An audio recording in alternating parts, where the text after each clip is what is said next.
Welcome one and all. It's time for something completely different. It's Hunter the Reckoning. It's a hack and slash game this time, based on the acclaimed tabletop RPG World of Darkness. If you're not familiar with World of Darkness, then you've probably at least heard of Vampire the Masquerade, one of the books in it.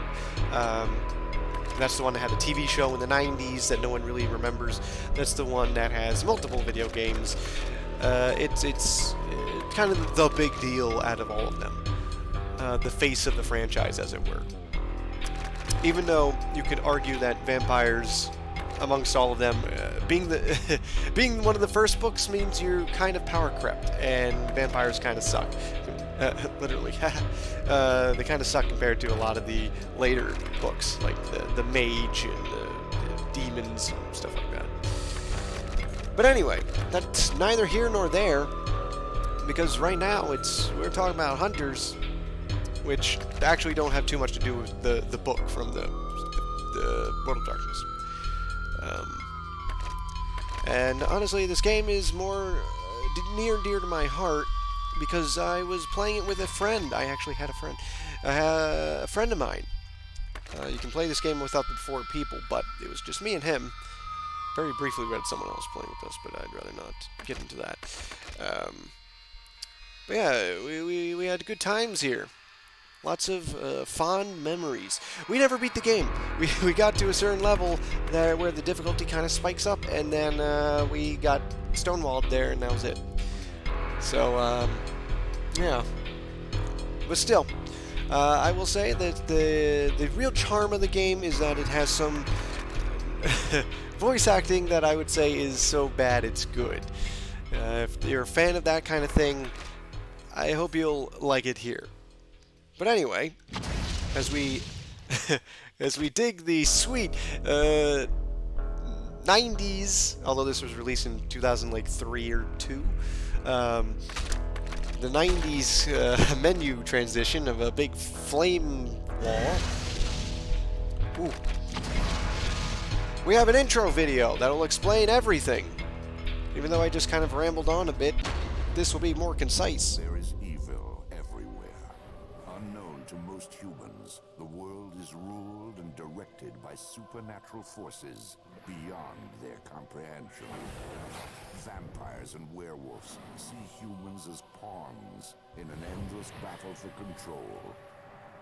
All of this is hidden from humanity. Vampire feedings are explained as gang violence, werewolf attacks explained as animal mauling. But now a mysterious force has imbued a chosen few humans with not just the knowledge of the evil, but with the power to do something about it. These imbued have become hunters. Spencer, Deuce, Wyatt, Creed, Avenger. Avengers tear down the supernatural, one creature at a time. Samantha Alexander, Creed, Defender, protectors of the innocent and naive. Father Esteban Cortez, Creed, Judge. Judges ensure that justice is served. Cassandra Cheyenne, Creed, Martyr. Martyrs are willing to sacrifice themselves for the cause.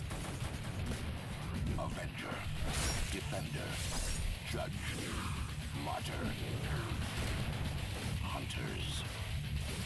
Those rare mortals who seek to take back the night from age-old horrors. Hunter, the Reckoning. That explains everything. So as we get into the old new game here, as you can see, there are different stats, and each of the playable characters have different advantages. Let's start here. The Avenger. As they said, he's the big strong guy. He's got the highest strength. He wields a big old great axe. I don't know where he got it from. This game does take place in, I guess, modern day. Again, modern day being 2003, but still, modern day, and he has a giant axe. I don't know where he got it from. I don't know. He's a biker. He also has a two-barrel shotgun.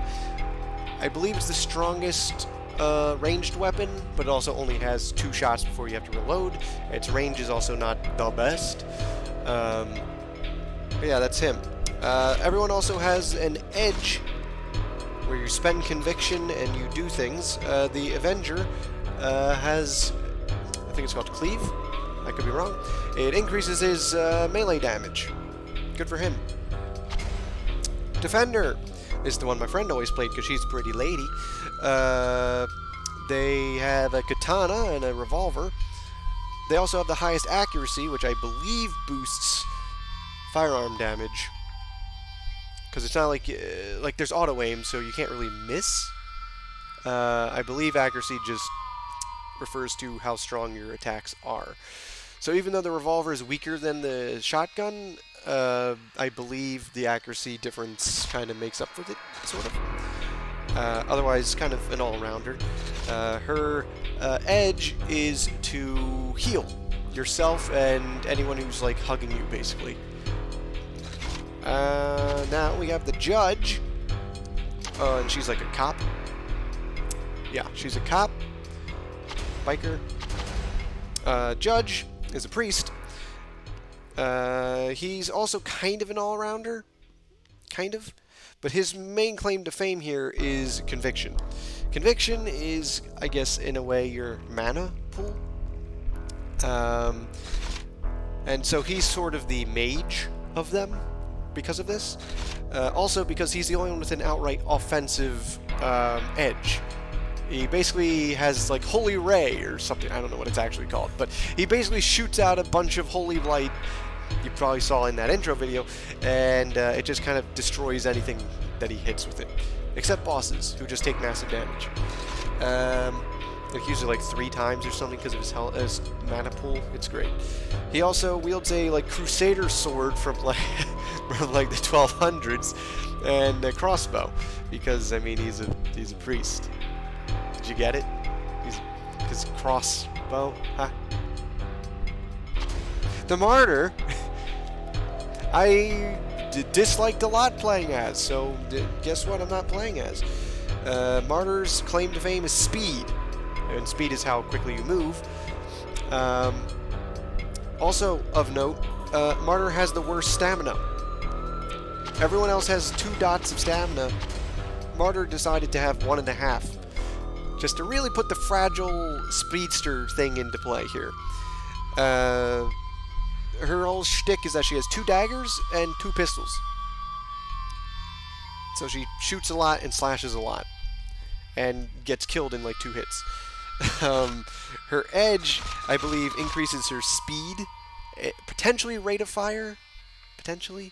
But she also has to sacrifice some health to do so. I don't like her. I just don't. So, I always played as Judge back in the day. I did have some dabblings in Avenger, but I'm gonna go Judge here. Father Esteban Cortez.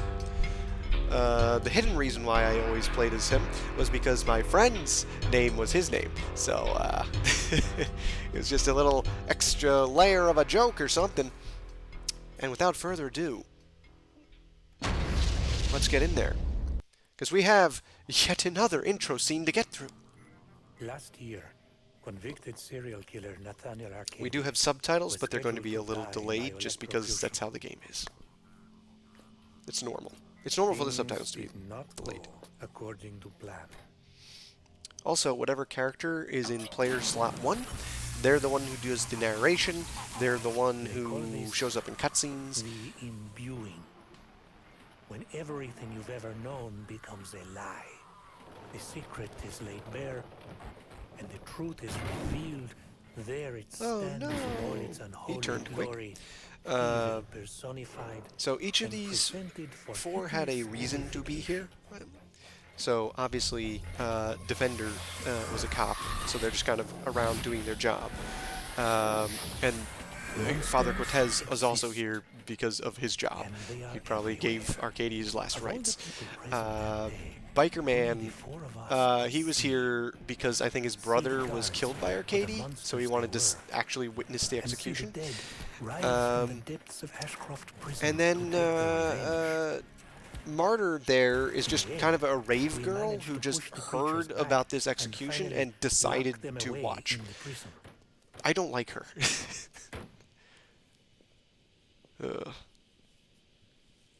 No one would ever have to disturb them again. Or so we hoped.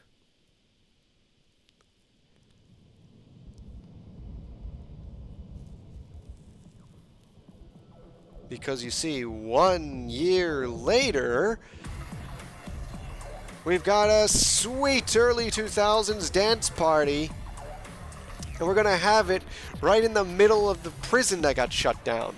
Because why not? Arcady's execution, the spirits were reawakened. No longer content to stay within the walls of Ashcroft. This time, they unleashed their anger. Fun fact, I did some mocap for those dances. Oh, and that guy? That guy? Fond memories of that guy. We always called him Nipple Hand. And so, because he has a hand where his nipple should be. We were very creative back in the day. And our lives ended.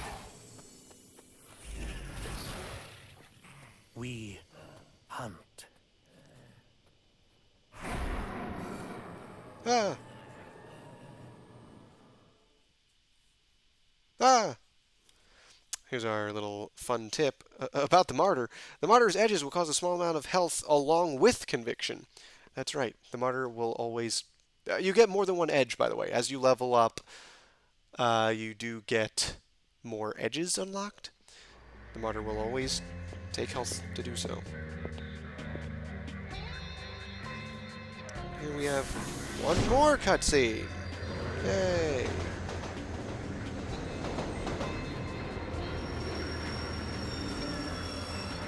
Oh, what? But this can't be.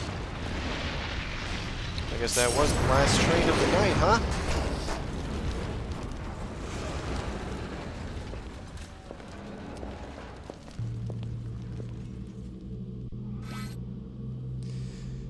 This is Bookworm 55. Witness 1 asked me to help you get through this alive. When using the default control setting, walk up to each blue glyph and press the A button. And you'll note that this guy is communicating with us through www.hunternet.org. I believe that is kind of an in-universe lore bit. Like if you were to actually play Hunter the Reckoning stuff with their rulebooks and stuff, that's a thing. There's HunterNet. You can access special information from HunterNet. When using the default control setting, use the A button to open the door to this room, and use the A button to activate the terminal. Alright, I'll do it. Innocents on blue glyphs are bystanders. They can see monsters, but have no edges. They will give you information and help.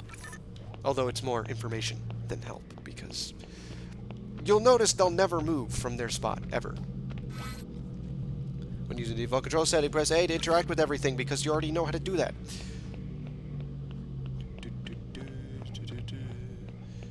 Oh, wow! It's a scary man. The blue orb is a mana orb, but I'm sure that one of these tutorial glyphs will tell us that. I say mana, it's conviction. In single player, you can use the D-pad to zoom the camera in and out. They call it control pad. Scroll through your weapons. It's crazy. I never would have thought I could scroll through weapons. That man's being accosted. I must have picked up a health drop from that one. I'll save you. Oh. This is a little awkward. Thanks for the hand. Don't know how much good it'll do, though. Those riots may have quieted down since last night, but that rail's the only way out of this town, and it's not going nowhere. What? Do you think you can get a train up and running soon? Me? It's gonna take damn near 50 people working non-stop to get this thing going. If you can find me some help, it'll go faster. We need a way out. I'll send whoever I find. Please, don't kill me! It's like the little slow turn and flourish. I'll send whoever I find. And then that's a little Irish, but he just turns and just walks away, long coat fluttering in the wind. Yeah, use edging. I don't edge. I mean, because it's one of the. I mean, if you've watched long enough of me, you'll know I don't like spending my resources ever, unless I know I get to refill it later. Also, infinitely spawning enemies are fun. When monsters die, they blue spheres with conviction, the red spheres with blue shells.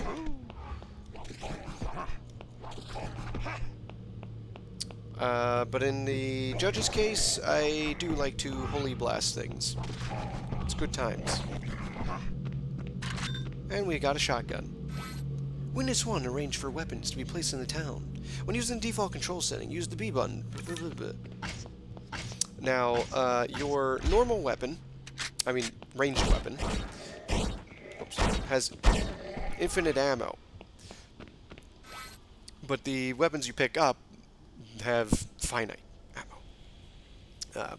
The messengers have sent these orange glyphs to aid you, but they have limited charges and will only glow when usable. Activate them with the A button. And this is a bystander. Objective glyphs are green and will not glow until you complete your objective. Activate them with the A button. Alright, thanks. And away we go. I was doing some testing. We'll just overwrite that.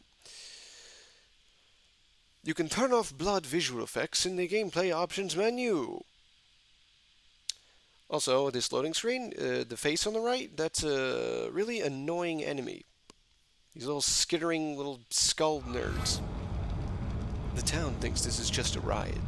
They justify what they can and deny everything else. Send at least 5 innocents back to help fix the train. Yeah. And there it is, right there. You let those little skittering nerds near you, they'll blow up, and then you lose, like, all your health.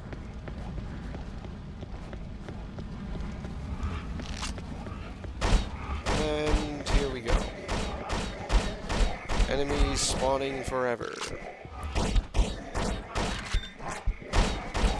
If enemies get too close to you while using your firearm, you will kind of bash them with it, dealing not quite melee damage, but it's a nice thing. Hey.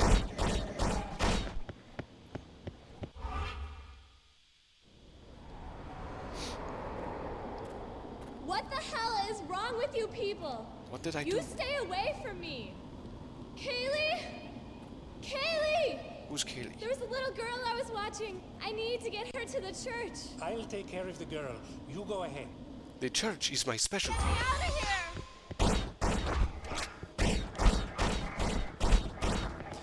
here! So we need to find little girl Kaylee. She's lovely. But anyway, one of the shoot. Oh, whoa. What is this that I just did? There's some kind of like dashing this. What the heck? I didn't know you could do this. You see, if you use the, I guess it would be the C stick, you can kind of aim yourself while you walk. And apparently if you aim it forward, you can move while slashing. I never knew. I literally never tried doing that back in the day. Because I always thought, well, if I'm just moving forward, why would I hold the C-stick that way? Wow. You learned something new.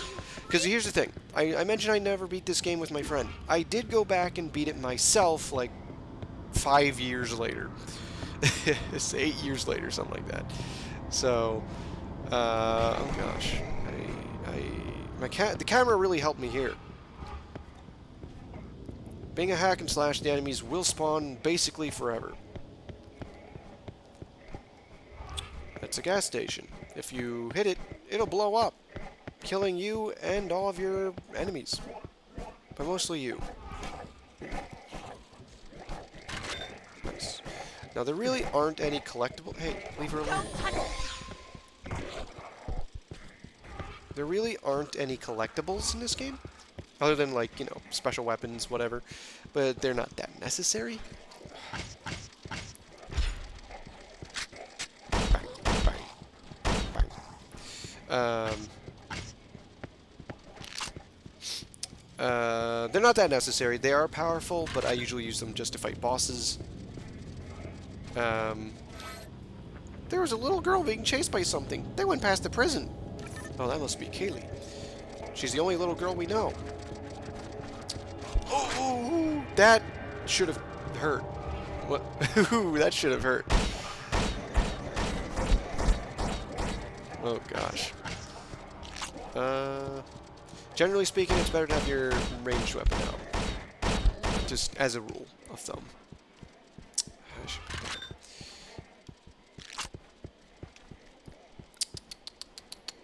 I want to go this way first. I want to go this way first, I think.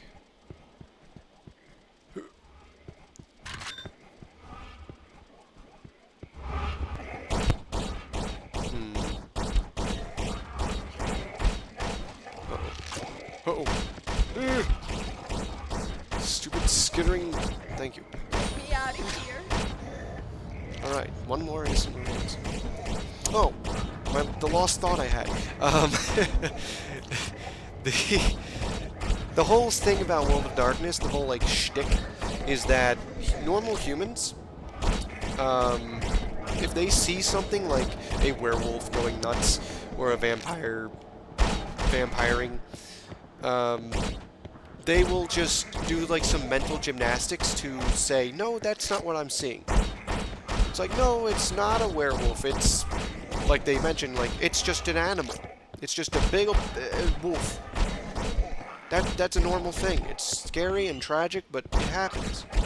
That's not a werewolf. That'd be silly.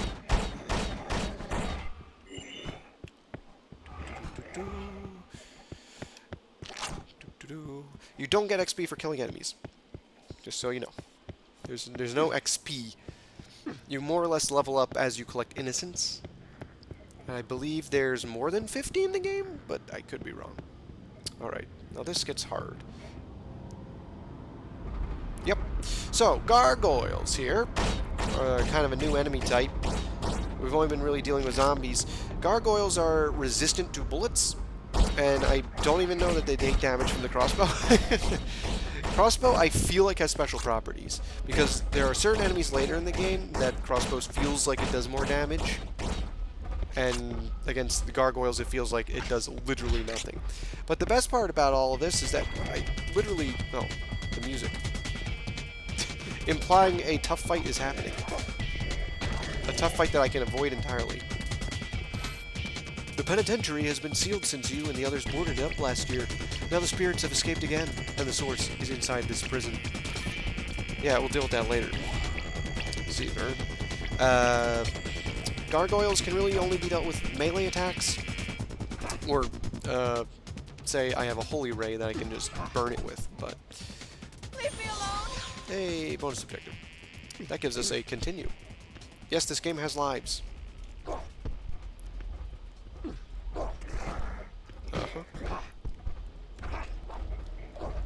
See, I used to always think you had to use, like, the jump diving attack to kind of move through crowds, and now I realize I can just hold the C stick and just chop in front of me. Oh my gosh.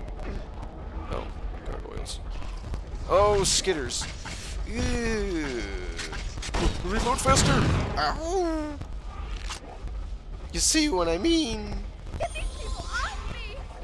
Fortunately, there was a health glyph right here. And most enemies can be outright avoided. Just like this. That's right. Just like this. Oh, hey. Quit it.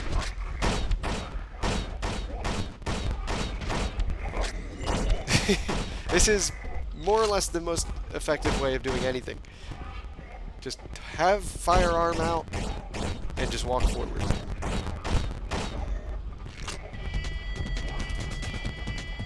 Oh my god, it's such an enemy. Big fight happening here. Don't mind me. Doing a lot of fighting. too much fighting, I'd say. Alright, see you later. Alright. So that's kind of getting your feet wet here in Hunter the Reckoning.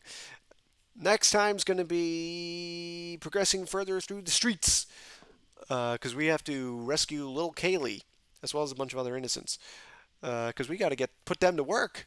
They gotta rebuild our train, fix the tracks, unseal the tunnel, etc., etc. It's like, hey, engineer, you're like the only survivor of the train. How long until the train gets back up and running? And he's like, what do you mean? I feel like he arbitrarily said I would need 50 people, but then it's like Father Cortez is like, oh, 50 people, you got it. I'll send them all to you right away. And he's like, oh man. But that's just a taste. That's just a taste. Also, there's like there's like a weird letterboxing happening with the cutscenes. I'm gonna look into that because they're supposed to be full screen with subtitles. Whatever. Tuh. Huh. New series, same old outros. Hey, show up next time. It'll be a good time. See you then.